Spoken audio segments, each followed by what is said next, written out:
Welcome to Spotlight. I'm Sue Rakowski. In a minute, we'll be talking with Andrew Kercher. Today's show is sponsored by Women's Life Insurance Society.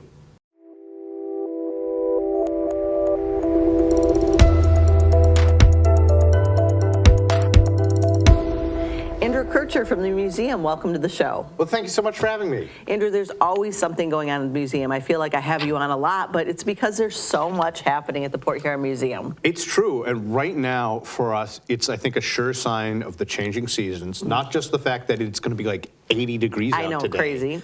But we know it's spring because our satellite site's just opened. That's exciting. Tell me about that.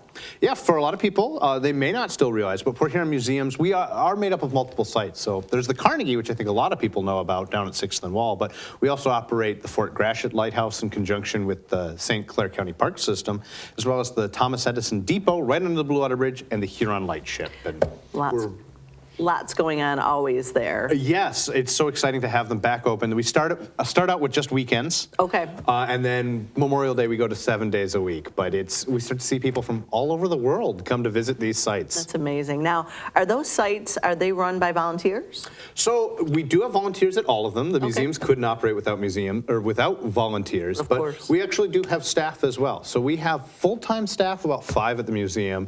And then the summer months, when those sites open, our site managers head out. You know, we've got people like Depot Dave Dazer, many people know him, or Jerry at the Lightship. They really take charge of those sites and really bring something very unique and special to them. So tell me about, like, I have company in town and I want to kind of do the museum tour. What would be a good route? Yeah, so one of the things that I would recommend for people this year, a lot of people know that, last year we were able to secure some grant funding, some sponsorships for free admission. So that year has kind of wrapped itself up. We did have record-breaking attendance, which is great. And, we're looking into, pursuing maybe some sponsorships, ways to bring it back kind of sustainably into the future. But for right now, we are returning to our paid admission model. But here's the good news. So last year, with the free admission, we discovered that, a lot of people weren't buying memberships, not as many, because it's one of those cases of who's going to buy the cow when you get the milk for free. Sure, you had the free admission. Free admission, that's one of the biggest perks of membership. Not the only one, but there's lots. So we cut the price very dramatically. We cut individual memberships all the way down to $28, less than $30 to become a member of the museum. And it means you get to come back to all of the sites as many times as you want. Discounts in the store, free programs, special member mixers, the whole 9 yards.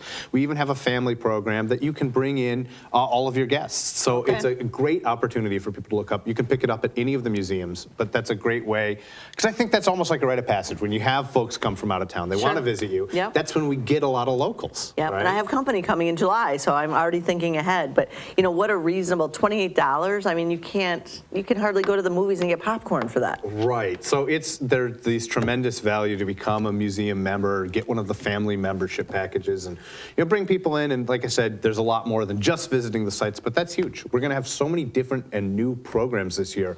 Already, this week has been a long week for us at the museum because we're swapping out exhibits. Okay.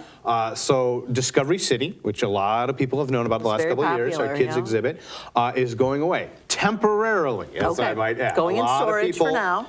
Yes, so it's going to go away until the fall. We're really committed to having children's exhibit like October to April, those winter months. We found in the summer months, kids are outside, not as many people are visiting, so it gives us a chance to bring in something different. So we're going to be starting in May, Portraits of Port Huron, which is a new art exhibit. So it's got both items from the museum collection as well as community art. It's a community showcase. So and the theme is all centered around portraiture. So I love it. Lots of drawings of faces and people. It's going to be a really fun time. Neat. Well, let's talk about, you have a program coming up, the Women of the Light. Tell me about that. Yeah, so right now, our temporary exhibit up on the mezzanine, that's another one of the spaces we rotate, we actually have a small exhibit on women lighthouse keepers. Interesting. We have Michigan's oldest lighthouse here in town. We also have the Lightship. And a lot of people don't realize that there were a large number of women lighthouse keepers in Michigan and Great Lakes history.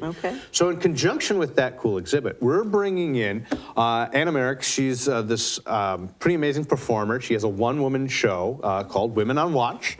This is April 22nd, so there's still tickets available. She spends about an hour. She's got some songs. She's got some stories. She has a whole theater performance background, talks about visiting lighthouses, meeting lighthouse keepers. It's going to be a really fun performance, I think. Well, how fun. So, I'm sorry, do we need tickets to get Yes. there? Okay, So, how do we get those? So, yeah, what I tell people for all of our events, if you follow us on Facebook, you can see all of our events there, or other social media. We're on Instagram and TikTok.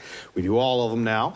But you can also check out our website for upcoming events. Sign up for our email list. You get an email every week that tells you, here's all the events, because sometimes I need that email and I work there. We've got so many things in the summer each week to keep track of. But you can pick up your tickets. You get a nice membership discount. You become that member. Okay, very good. And yeah, it's going to be a really fun time. Well, Andrew, thank you so much for coming in. You always do such a great job at the museum. I know you put a lot of your own time in, so thank you for your efforts. Absolutely. Thank you so much for having me. All right.